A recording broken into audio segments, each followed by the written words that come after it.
જય માતાજી, સ્વાગત છે તમારું અમારી નૈના પટેલ કિચન રેસીપીમાં।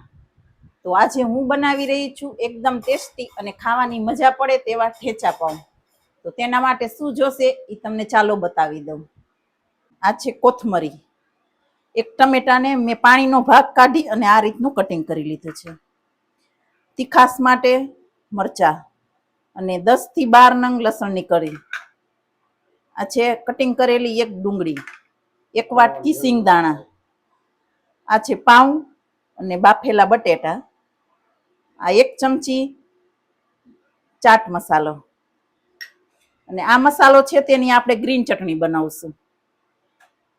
તો ચાલો બનાવવાનું શરૂ કરીએ। જો આપણે આ પેન લીધી છે, હવે તેમાં 2 ચમચી જેટલું તેલ એડ કરી દઈએ। હવે તેલ સરસ ગરમ થાય એટલે 1 ચમચી આપણે એમાં જીરું એડ કરશું। હવે સિંગદાણાને એડ કરી અને આપણે તેને શેકી લઈ। હવે આવી રીતે દાણા થોડા શેકાઈ જાય એટલે આપણે તેમાં લસણ અને તીખાસ માટે મરચાં એડ કરશું અને થોડી વાર માટે એને પણ શેકી લઈ। જો આવી રીતે દાણા અને લસણ અને મરચાં શેકાઈ જાય એટલે આપણે કોથમરી એડ કરી દઈશું અને તેને પણ આપણે થોડી શેકવાની છે। હવે ગેસની ફ્લેમ બંધ કરી દેવાની અને તેને થોડી શેકી લેવાની એટલે તેનો ટેસ્ટ સારો આવે।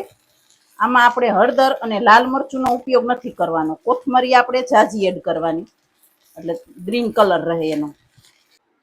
જો આ ગ્રીન ચટણી મેં બનાવી લીધી છે, આપણે રેગ્યુલર બનાવતા હોય ને તે જ છે। આપણે આને બહુ સ્પાઇસી નથી કરવાની, આપણે ઠેચા બનાવશું તે એકદમ સ્પાઇસી હશે તેના માટે। જો આપણે આ મસાલો ઠરી ગયો છે, હવે મિક્સર જારમાં એડ કરી દઈ અને તેને પીસી લઈ।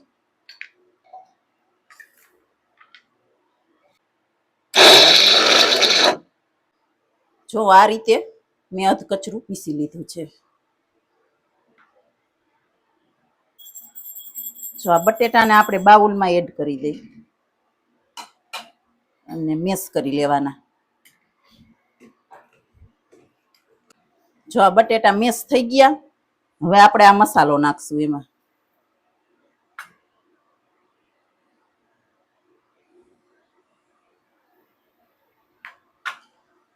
ઝીણી સુમારેલી ડુંગળી,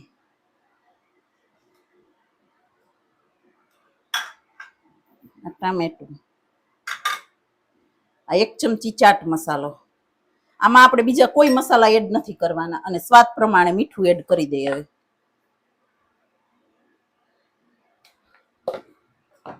ને ઉપરથી કોથમરી એડ કરી અને સરસ રીતે મિક્સ કરી લઈ। જો આ રીતે મસાલાને આપણે સરસ રીતે મિક્સ કરી લીધો છે।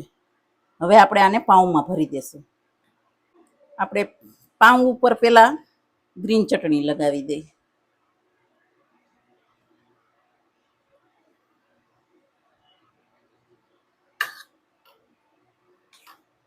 અને આ રીતે આપણે મસાલાને રાખી દેવાના।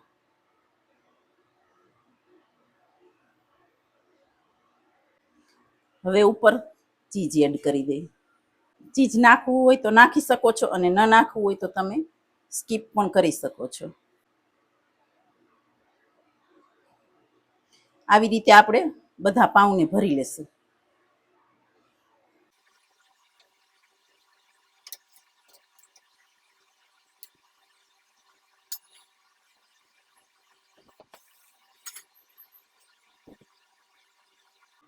જો આ રીતે આપણા પાઉં પણ ભરાઈ ગયા છે અને આપણે પેનને પણ ગરમ કરવા માટે રાખી દીધી છે।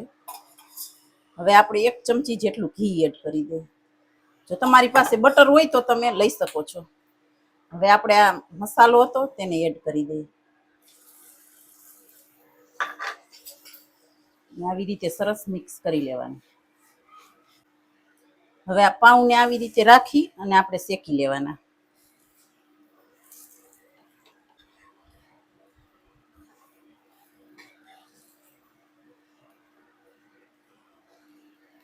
હવે ઉપર આપણે ચીઝ એડ કરી દઈએ।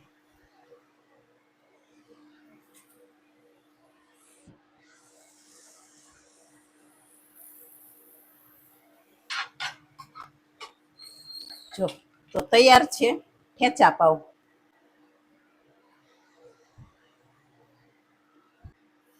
ચાલો હવે આપણે આને એક પ્લેટમાં કાઢી લઈએ. તો તૈયાર છે ખાવાની મજા પડે તેવા ઠેચા પાઉં. તો આ રેસીપી તમે એકવાર જરૂરથી ટ્રાય કરજો, ખાવાની તો ખૂબ મજા આવશે.